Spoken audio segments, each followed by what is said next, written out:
Hey everybody, welcome to a special holiday weekend edition. There's really nothing special about it, there just happens to be a holiday this weekend. But this is a Grumpy Old Guy Gaming, and we're going to continue on this little series we're doing, playing some Dragon Quest II and highlighting some things in my ongoing tabletop RPG campaign world. It's been a prep-heavy week for me. I've done about 6 pages worth of prep in the past couple days, just sort of fleshing out the southern reaches, the second sort of geographical area in my campaign world map. For context, I ran a 4-hour session for 3 players, relatively thick on content on 2 pages of prep, so 6 is a rather tangible amount. Not the most in the weeds note taker, but we're going to be touching on that. Also, I've done a little bit of off-camera grinding. If you take a look, we're a bit higher in level than the last time we played. I also went back and got the plate mail and the steel shield for Agog, so the defense is a little higher. Got some army ants here to start, and we're going to be making our way down to Moonbrook Castle and see if Agog and Orfeo can't just figure out what happened to their cousin, the Princess of Moonbrook Castle, who was seen at the very beginning of this game, and what I believe is one of the first real cutscenes in this series. Moonbrook Castle was under attack at the very beginning of Dragon Quest II, and it sort of sets the stage for the adventure. So we're making our way down here just south of the town we've been camping out at.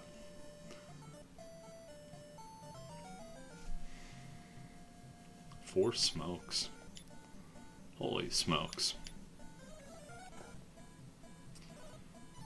Now, I'm not going to promise we're not going to get turned around here.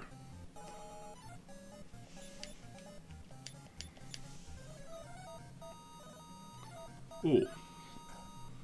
Orfeo got stop spelled. Ouch.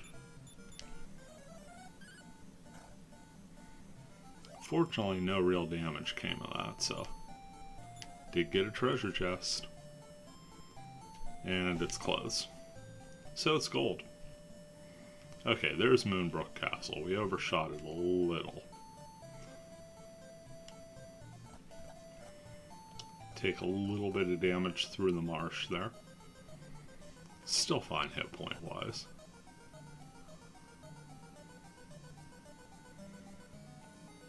Just gonna have to keep an eye on things as we go here.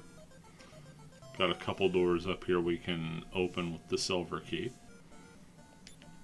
Attack the smoke, and attack the big cobra. Orfeo is sitting right on that area where he can just about take those out with a melee attack reasonably often.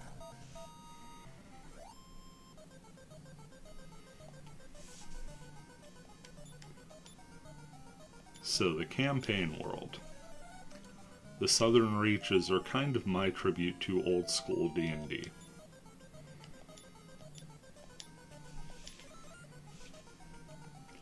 Going to be where my more fantastical things are in effect set up. But one thing they're going to learn real quick taking a look at everything. I expect this chest to be empty as well. Yep. Because you can't have fun things. But some of the more fantastical things you would expect out of a place like this are going to be somewhat missing. Got the throne room here.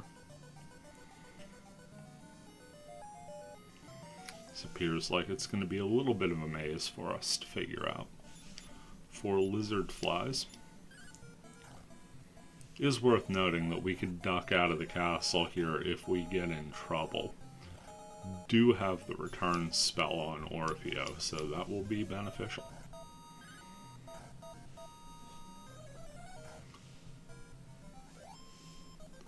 If you remember, the princess was over on the left of center there by the bridge. Actually went down that staircase right at the end of the prologue. So we gotta find our way over to that staircase, but first we gotta handle this zombie battle.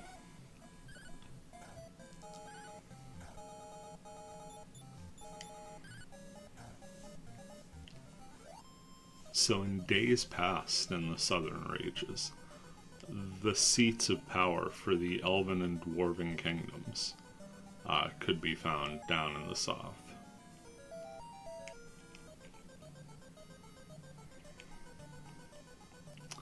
Such is no longer the case. The dwarves and elves had some serious conflict about them during the Goblin Wars. And yeah, it's a little hackneyed to have elves and dwarves fighting over some historic beef, but I'm a fan of my classics. Also, it explains why mithril silver is at such a rare thing within the game universe, because for me, mithril silver is kind of the goodwill gesture forged of these two societies. Dwarves great at refining the silver and making the raw ore into this wonderfully magical, super light and durable sort of material, and then the elves with the ability to craft it intricately and make it work within these structures. Just a harmonious sort of manifestation of the two societies' goodwill that has since been sundered. The elves very publicly and noticeably moved eastward, and the dwarves just sort of went underground and never came back up. And now dwarven settlements that were in the southern reaches are found either abandoned or overtaken by armies of orcs. There are still dwarves and elves around. There are little, like, pockets of them and, like, more nomadic setups where families and clans may have an offshoot and they may have a steading. But there's no large cities, no strongholds or anything. This was going to be sort of the Age of Man thing. But something went sort of wrong. The goblins and the orcs, not to get too spoiler heavy, because I know my son's been digging into these videos of late, and he is very much playing it in the campaign world. Oh, we got a level up. 5 more power for Agog, that's gonna come in handy. Better get these hit points back up. Might dip back to town, we're getting low on MP. Oh yeah, we're dipping. I forgot about walking through the marsh there. Okay, let's return and make a second run at it. Not a bad first, though. Let's sell those clothes before we hit the end and then do a quick save. So the Goblin Wars, the orcs and goblins actually got the jump on things, which is why up north, in the northern part of my western expanse there, the towns of Prim and Proper, which are sort of twin cities on opposite sides of a river, sort of became a seat of power for the goblins. The goblins took over and really sort of assimilated into civilized culture, carved out their own distinctive niche within it, and are looked at as one of the more civilized races, whereas the orcs are sort of taking things by force, and they're taking over the dwarven areas in the southern reaches. There's a fair amount of tension between the orcs that ultimately seek to just own whatever they see as theirs, and the goblins that feel their own right to things, but in a more we earned this sort of way.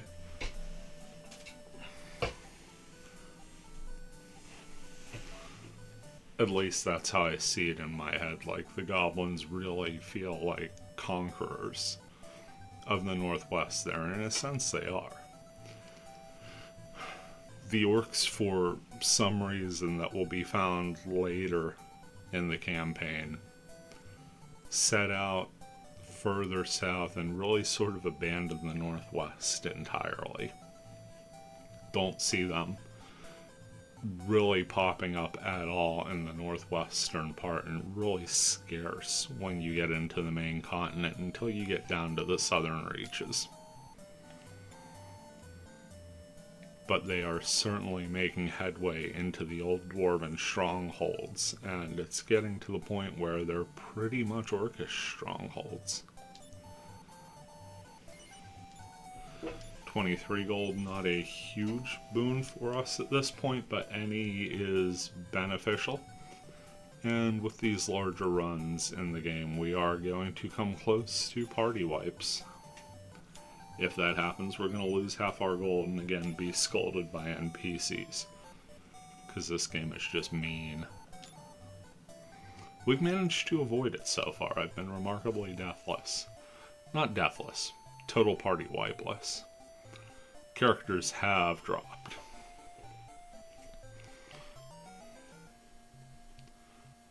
There are still 3 cities in the southern reaches that are sort of traversable. They're inhabited, they're tradable in the southern reaches, and this is sort of where I based the Red Hand Trail module at. So this is where my wife and son's playtest characters currently are. And now they each have a second character because I let my son run a second character, and they both sort of had the feeling to get that extra action in. Which I'm cool with. Party of 4 between 2 players, I'm completely fine running that.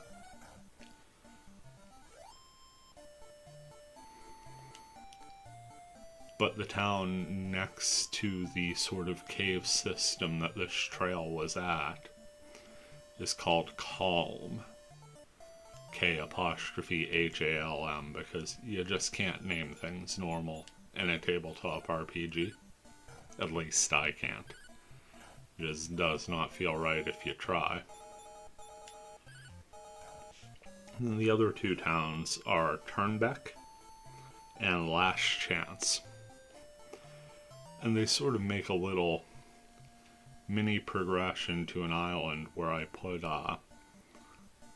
the ruins of the palace at Knossos, the setting for the Shadow Dark adventure, the Citadel of the Scarlet Minotaur, which was actually given away in the Game Master's Guide PDF, the free download preview rules.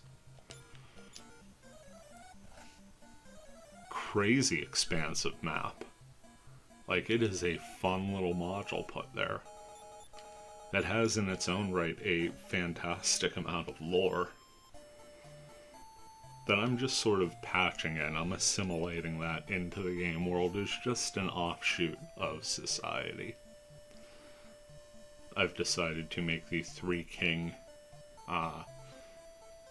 sort of characters that are alluded to in, again, ways I'm not going to get too spoiler heavy into in this video. But I've decided to incorporate them into the history of the campaign world just to fill things out a bit more. But that's on an island, and the easiest way to get to the island is by traveling from Turnbeck to Last Chance, and then Last Chance up to the Isle. So we have 2 more port towns, and then Calm, which has a port, but really isn't known for its sea travel or commerce. Turnbeck is very well known for it because it's the stereotypical town on the take. The Thieves Guild has a high steading there. The mayor's uncle sort of styles himself as the Pirate Prince, which is another thing I ripped right out of Shadow Dark's book. I believe one of the rumors that it had alluded to a Pirate Prince Bartomeu, which is a fantastic name in its own. But Bartomeu is being held in a town in the Northwest on charges of piracy because he's walking around calling himself the Pirate King. Not Pirate King, Pirate Prince, sorry. Remember my alliteration, huh?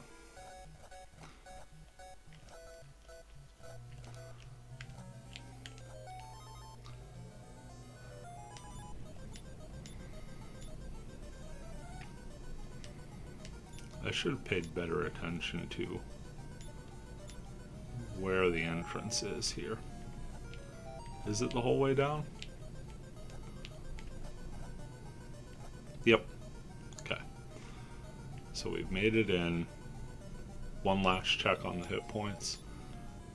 Because you know something nasty is going to be attacking us here. There's just no way we're making it clean. Hot dog. We did. Now talk to this dude. Says the princess has been transformed by a curse. Only the Mirror of Ra could break the spell. For in that glass, one sees her true self. So the princess is transformed, and now we need the Mirror of Ra.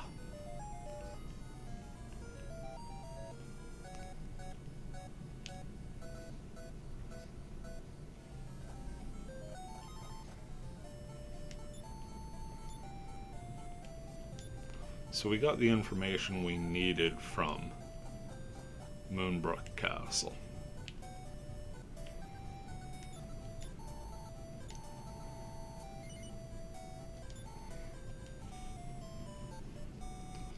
Go ahead, save up here and start talking to the townsfolk, see what they know about the Mirror of Ra. She's talking about ghosts, that don't help. This dude reminds us that all is not as it seems in Hamlin. No, we don't have a lottery ticket. Amazingly, I've only got one this whole game. Southwest is the Castle of Moonbrook. Some say there is a tall tower where you can find the Cloak of Wind.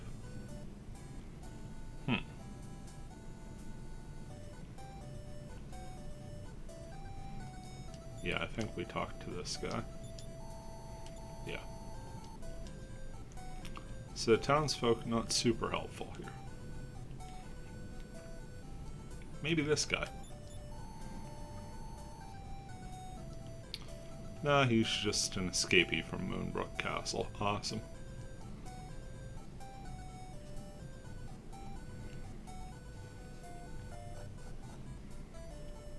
Well, I guess since it's our only lead at the time, we'll try making our way to that tower. Pick up some extra experience along the way.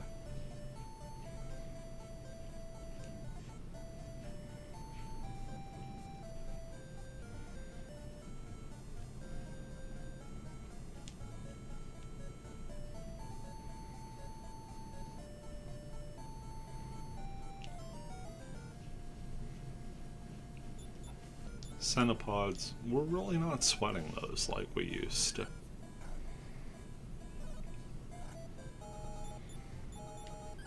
Orphea should be coming up on another level here too.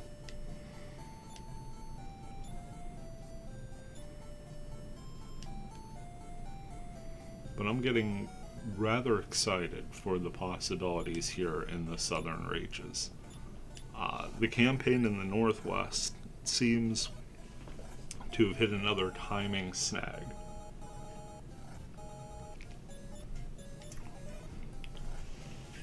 Sadly, it looks like it's going to be another week or two before an update there. But I plan on running a session probably Sunday, doing family stuff. today. I'm recording Saturday morning, so this will be coming out the same day. So we're doing our holiday stuff today.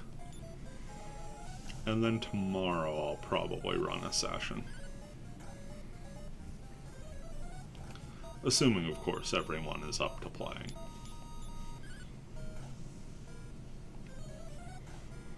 And if not, hey, bully for me. I will just probably throw on some jams, do some solo work, continue to flesh out the world. That is the one great thing about doing a campaign this way. I never really have an off week. Always kind of working on some part of it. Oh wow, 3 Babbles. Been a minute since we've seen them. I think Orfeo should be able to take them at melee.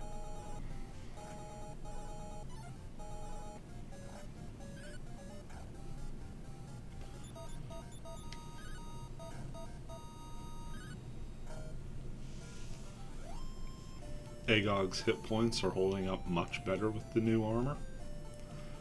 But still gotta be careful every now and then, because baboons hit for a ton. Okay, we got crazy turned around here. We also got ants.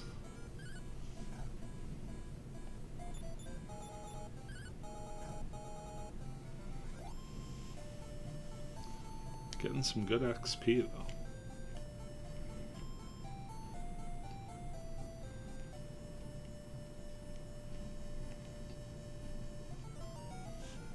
I knew there wasn't going to be a secret passage, but I also couldn't stop myself from checking. You know? Fireball the magic Reiki.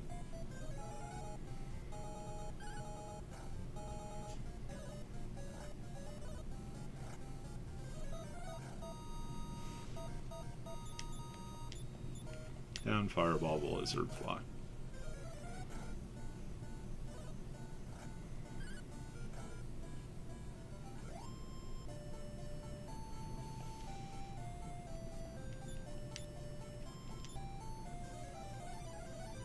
Just return, since I'm pretty sure I screwed those directions up anyway.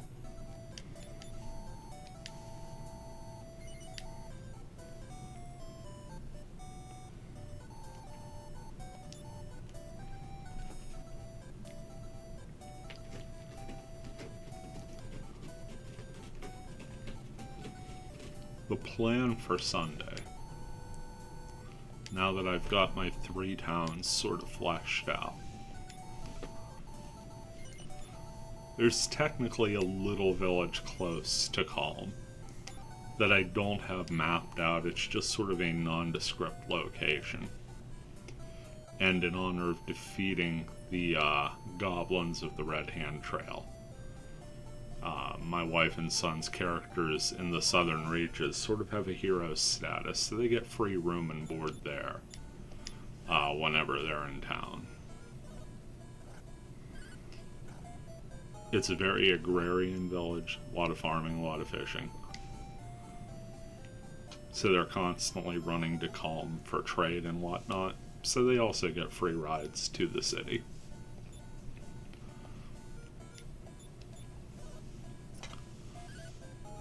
They're not an overly rich people, so I figured hospitality was the best boon possible for completing the quest.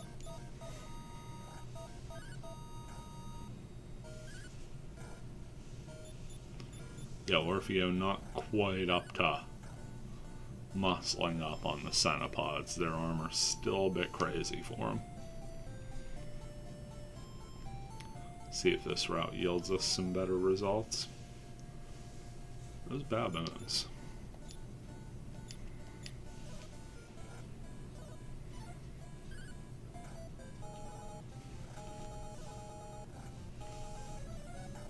Nagog's still a level or 2 away from one-shotting the baboons on anything but a crit.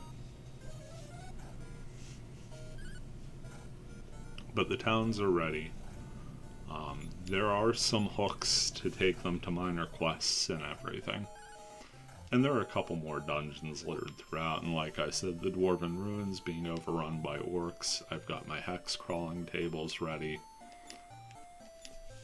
At some point, though, they're going to take that bite into one of the quest hooks that'll lead them to Gnosis.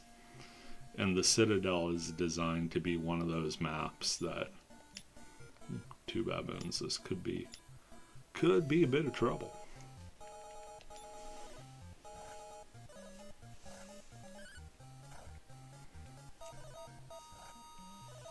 I stand corrected, Agog with a one-shot on a baboon.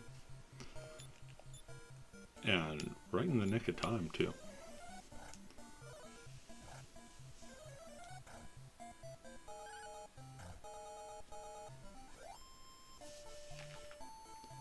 Yeah, you can see the baboon is definitely taking its toll on the old hit point totals.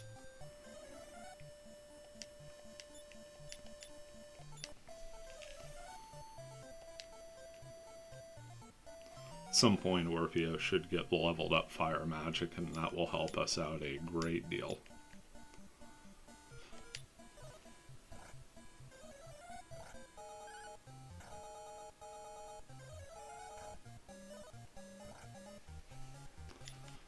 Not killing a centipod doesn't help us.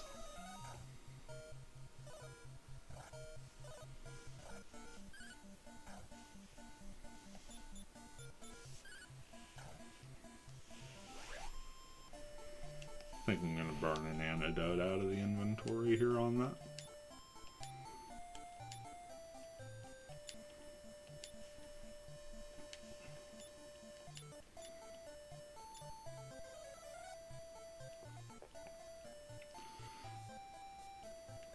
Getting close on those hit point totals.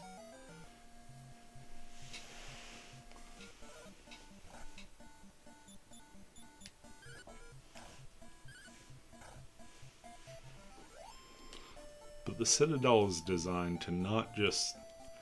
It's not a run in once and clear the dungeon sort of adventure. It's meant to be picked at and poked at, and maybe you head in 2-3 times. And you get a little piece every time. I've actually got an NPC set up who's willing to pay handsomely for just any artifacts relating to these kings in the history of the old humans of this area.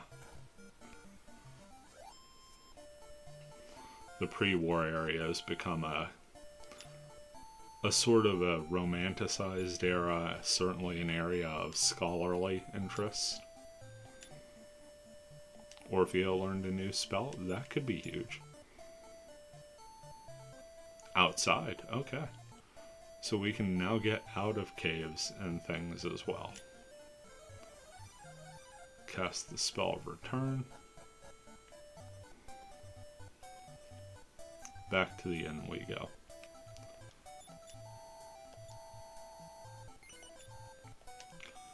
Racking up the cash.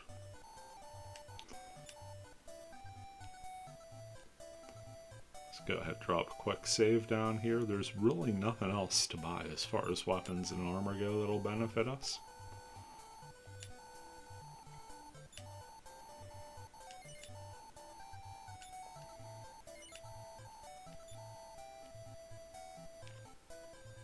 Just sort of finding the path at this moment.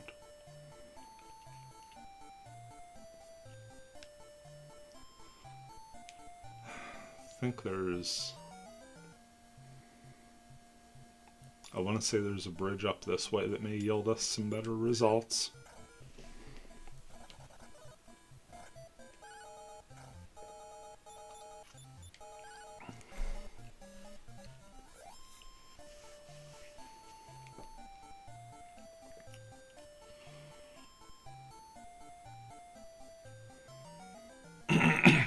I think that one takes us to everywhere we've already been before. Hoping Orpheo takes out that centipod on the fireball.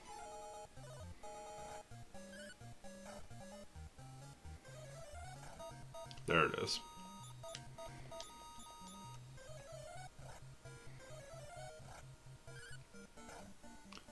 Wow, these things just came at us out of the gate. Picking up some great experience, though.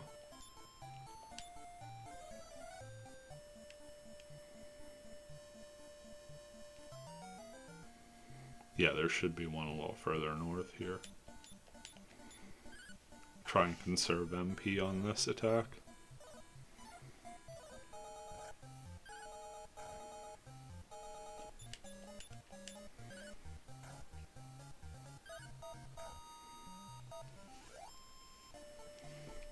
Okay, so level 12 in Orfeo is solidly taking down those Cobras in melee. Yeah, I think this is the path we want.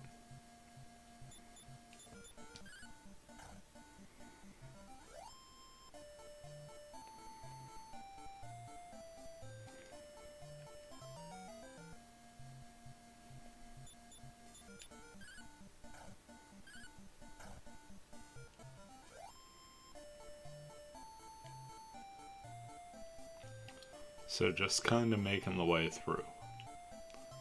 A lot of the adventure hooks from the southern reaches actually lead back northward, and a couple indirectly push eastward. I've yet to map out any of the eastern areas. I'm planning on 2 more central maps and at least 1 in the east. I think the world map's going to end up being 5 to 6 pages. Again, for comparison's sake, I'm using a standard size legal pad for my map paper and just drawing out a hex grid on there. Which is probably not what I should be doing, as I am a terrible artist.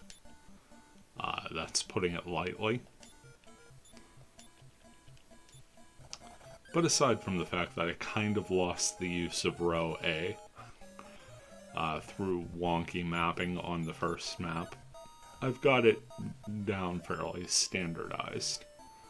And I'm making pretty decent progress on drawing the maps. Never really done that much with hex maps before. I've run them when they've been there. But as far as game style in the past travel's just been an auto hand wave for me, as most of the adventuring my groups tended to do were just sort of getting to the event itself and just wanting to play the event, and how we got there was just sort of, okay, you do the thing, it's gonna take this long, let's make some wandering monster checks. Not the most inventive or exciting, but that's not really what we were going for. We wanted to get to the meat and potatoes, if you would.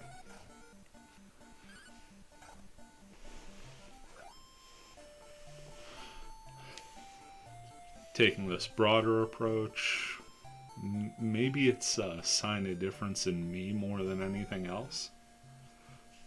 But I kind of want this other stuff to tangibly feel like it matters in the world, that the day-to-day is its own adventure. And that's something I may not have really given proper thought or importance to in the past. If any of those Magidrakes would have gotten an attack off, that would have started stinging. Every spell they were casting was just lowering our defense. Magidrakes in the first Dragon Quest have that heal spell, which is annoying enough. Speaking of which, we now have 3 healer jellyfish that we're going to deal with before the zombie. Otherwise, we are never dealing with the zombie.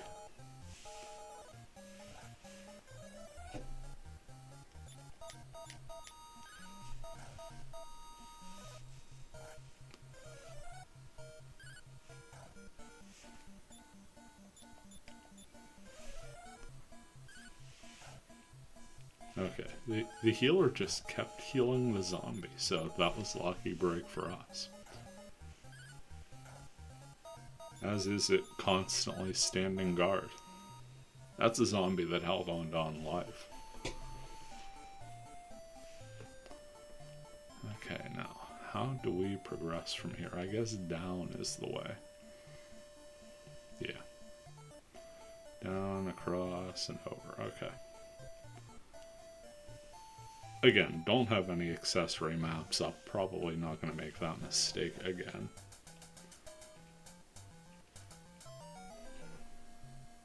Got a megapede. So we are in vastly different territory here.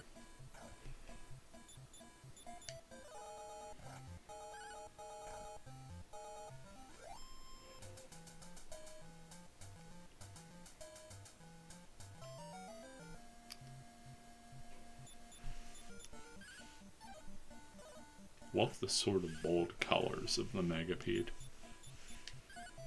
Like, that's the gnarly coloration that just makes you think touching it's gonna be.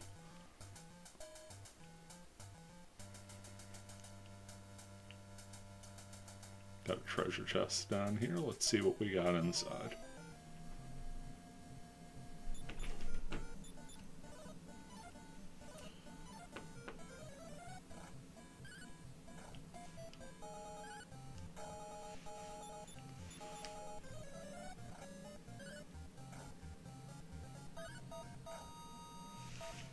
See, I knew Orfeo had it in him. I knew he has the potential to one-shot magicians in melee. Just hasn't been working out.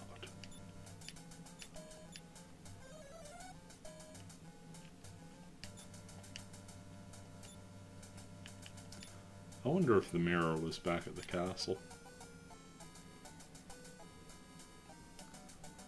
As I'm thinking about it in my head, it's entirely possible that the mirror is back at the castle.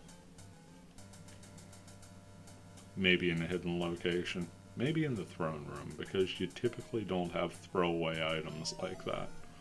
If you can get to the throne room, there's probably a reason why. Take out these magicians first. Now it's just a 2-on-1 with the zombie, and as an added bonus, the zombie missed its attack.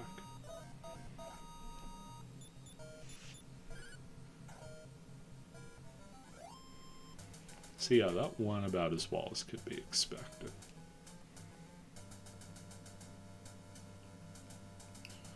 One thing that is amazing me is the group is still going out of their way to avoid magic. They have Spells the Mage. And then I think it's a Thief. My wife has Raziella, the Thief, and then, crazy as it is, 2 fighters. In the past, certainly in more traditional D&D settings, which are, especially since 3rd edition, a touch more to the high magic sustainability side, I've been handing out healing potions like water to parties that would forego a healer, but then they were seldom without a healer because my wife had this innate need to always roll up clerics. For whatever reason, the magic system in Shadowdark that you roll to cast has really sort of scared her off of magic in the world.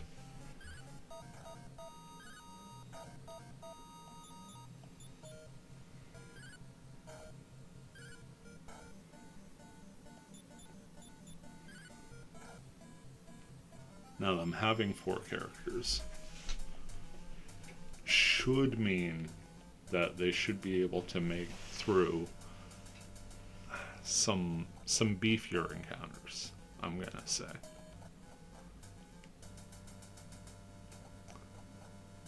Don't remember this too much.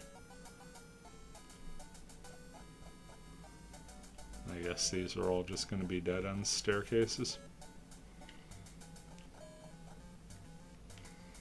Yep. So somewhere along the line we took the wrong route. I think it's right here, actually. Pardon me.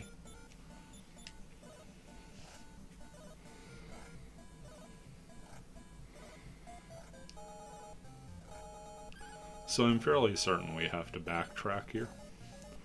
But I want to do my due diligence and at least make a run here for the cloak. If we can get that, we'll be ahead of the game.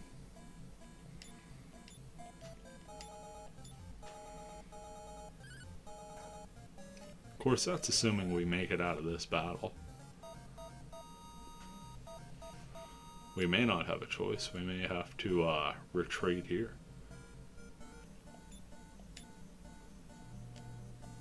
I think I have to conserve Orpheo's MP at this point.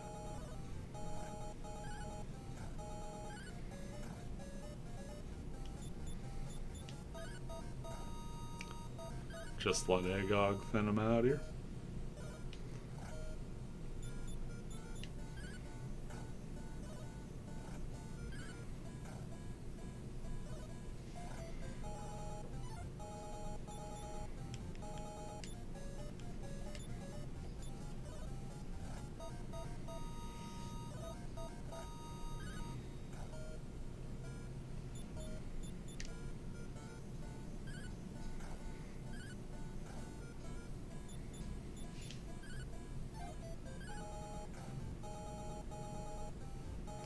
Okay, down to 1.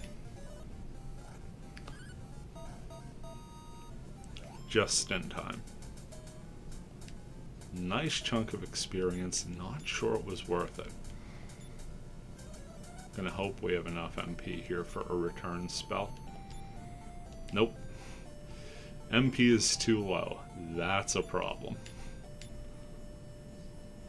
But hey, just gotta make it work, right? Now it's pretty simple. Get home or die trying, right? Wings the Wyvern would have been helpful here. I typically don't carry them after I get the return spell. But I was a doof and lost myself in the order here, so.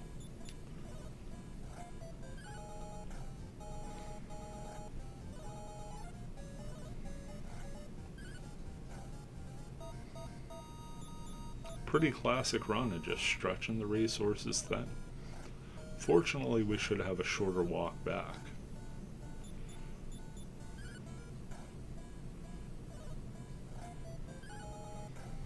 Now that we kinda know where we're going a little.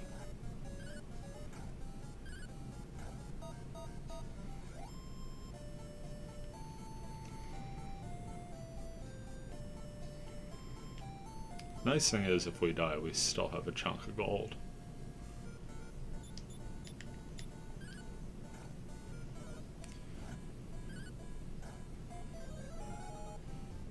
Whew. Surviving that sleep spell was huge. And yeah, standing guard not quite gonna do it for him. Agog got another level up.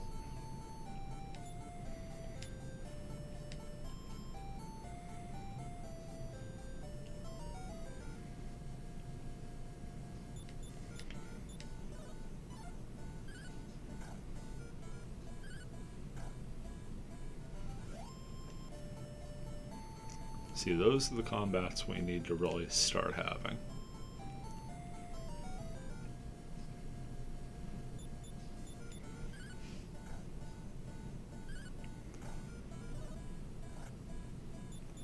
Also, would not mind if this became the level area where cenopods started running away.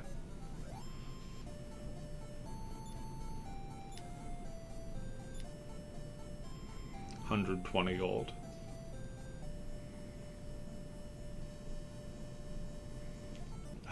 Ran into that dead end.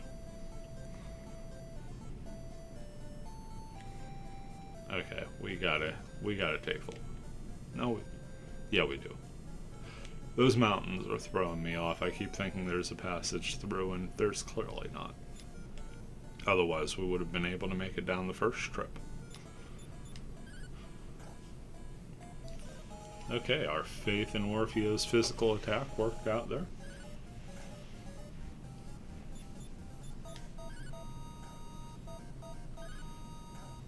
Going to limp our way back to town, hopefully successfully, and then we'll wrap it up there.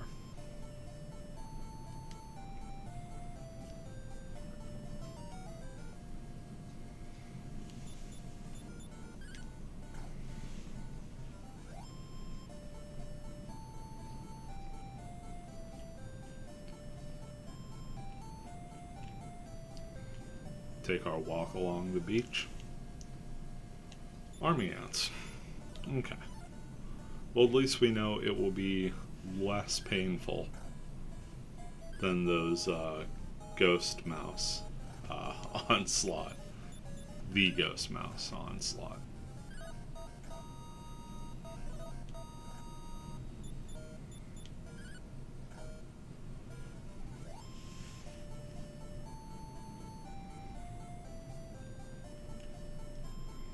Now, I'm not going to touch this save file again until next upload. I will probably take a look at a game guide just to make sure my thinking is correct on the Mirror of Ra. I'm thinking it's back at the throne room in Moonbrook, and that it just slipped my mind to actually look there for anything.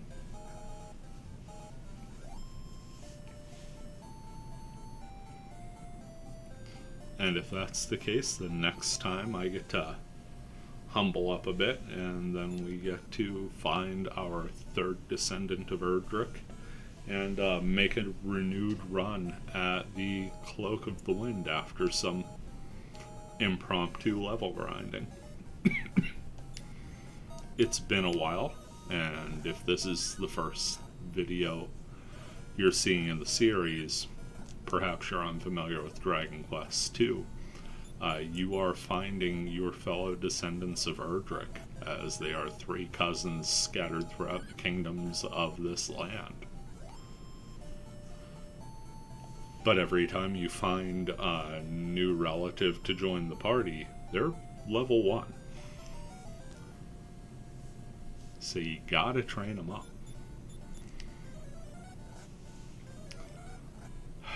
Fireball was kind of the thing we had to avoid. Fireball and baboons. This is going to be close. Probably going to check here for a medical herb in the inventory, because we can clearly buy back whatever we use here. And just for insurance purposes, I'm going to throw it on Agog, keep his hit points kind of high. One magician? I think we could survive one magician. Especially if it runs away. I will take a no harm, no foul. We did it. We did it.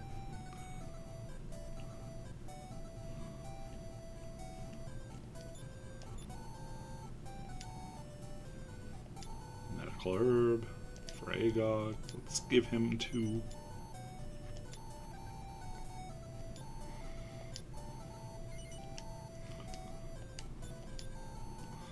I don't know why I exited out there. I'm thinking the weapon shop. And 2 for Orvio. Fantastic. Got that replenished. Let's heal up at the end. And like I said, that'll be the plan for next time. We will go over the presumptive Sunday session. Let's put it this way, there will be gaming on Sunday. There will be tabletop gaming of some sort. So I will either be going over some solo RPG work, or I will be going over the next step in the Southern Reaches. These guys will continue their level grind search, and we will continue this wonderful series when next we pick up. In the meantime, wherever you are, whatever you're doing, I hope you are well and that things keep going well. This has been a Grumpy Old Guy Gaming. Thank you for watching. We'll see you around.